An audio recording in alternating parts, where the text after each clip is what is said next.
உங்களோடு கூட இருக்கிறனால இயேசு கிறிஸ்துவனுடைய இனி நாமத்தினாலே உங்கள் யாரையும் வாழ்த்துகிறேன். இந்த நாள் உங்களுக்கு சந்தோஷம், சமாதானம், தேவனுடைய கிருபையும் சுகமும் பலனும் பாதுகாப்பும் நிறைந்த நல்ல நாளாக இருக்க வேண்டும் என்று சொல்லி நான் உங்களை வாழ்த்துகிறேன். யோவான் எழுதினதான சுவிசேஷம் 15வது அதிகாரம் 10வது வசனம் இப்படியாக சொல்கிறது: நான் என் பிதாவின் கற்பனைகளை கைக்கொண்டு உங்களுடைய அன்பிலே நிலைத்திருக்கிறது போல நீங்களும் என் கற்பனைகளை கை கொண்டிருந்தால் என்னுடைய அன்பிலே நிலைத்திருப்பீர்கள்.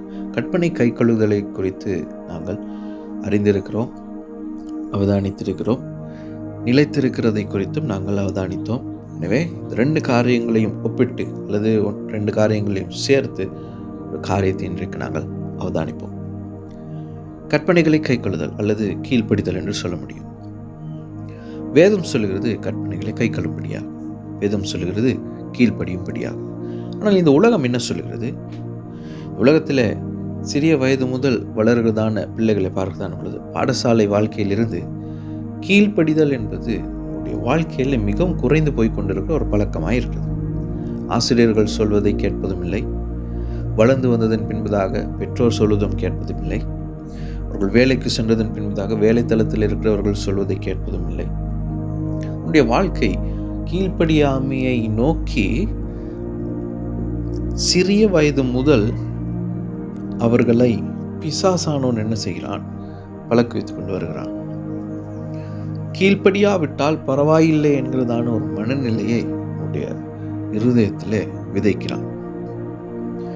கீழ்ப்படித்தால் என்ன நடக்கும் என்கிறதான ஆசீர்வாதம், கீழ்ப்படிதலினுடைய பலன் என்ன என்பதை வேதம் எங்களுக்கு காண்பிக்கிறது.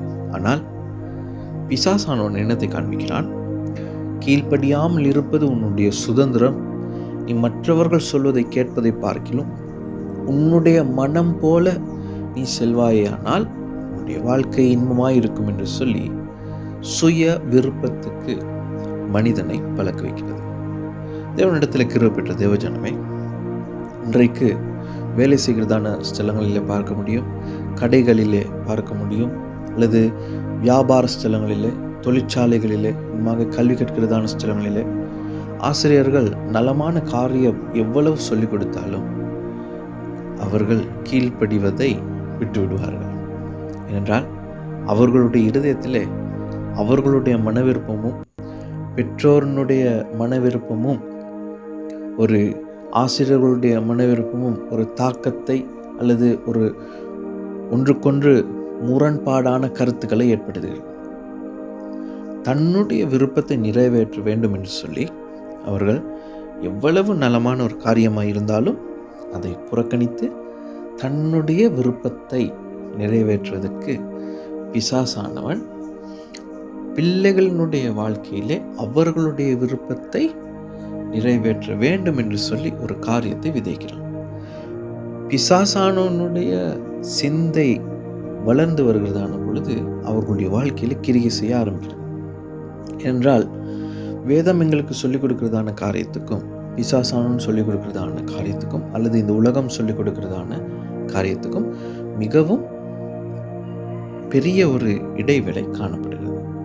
சிறிய வயதில் இருந்தே வேதத்துக்கு கீழ்ப்படியாமை என்கிறதான ஒரு காரியத்தை பழக்குவிட்டால் அல்லது பெற்றோருக்கு கீழ்ப்படியாமை என்கிறதான ஒரு காரியத்தை பழக்குவித்தால், ஆசிரியர்களுக்கு கீழ்ப்படியா கூடாது என்கிறதான ஒரு காரியத்தை பழக்குவித்தால், பெரியவனாய் வந்ததன் பின்பதாகவும் இவன் அதை கடைபிடிப்பான் என்று சொல்லி அவன் நன்றாகவே அறிந்திருக்கிறான். எனவே உலக காரியங்களின் பின்பதாக இன்றைக்கு எத்தனை பிள்ளைகள் தற்கொலையின் பின்பதாய் போய்கொண்டிருக்கிறார்கள், எத்தனை பிள்ளைகள் மது என்றதான காரியத்துக்கு பின்பதாக ஓடிக்கொண்டிருக்கிறார்கள்.